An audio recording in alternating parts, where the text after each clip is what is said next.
Yan ang sinasabi sa hula. Ang aming gasolit na nakatago ay gabukin at kinuha ko pa yan sa kailaliman.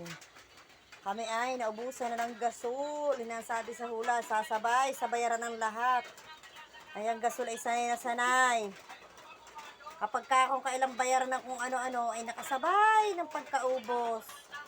O, di tayo order ng gasol at ayoko naman din sa ba't sa akin ka gasolit. Ang ingay kasi ng cellphone mo.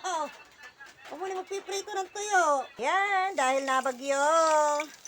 Tuyo ang ating ulam. Nasaan yung kung may-ari nun? Ano din?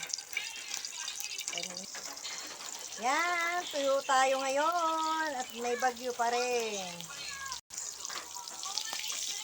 Kaya dito tayo magluluto sa baba. Naamoy nyo ga, ang bango ng tuyo.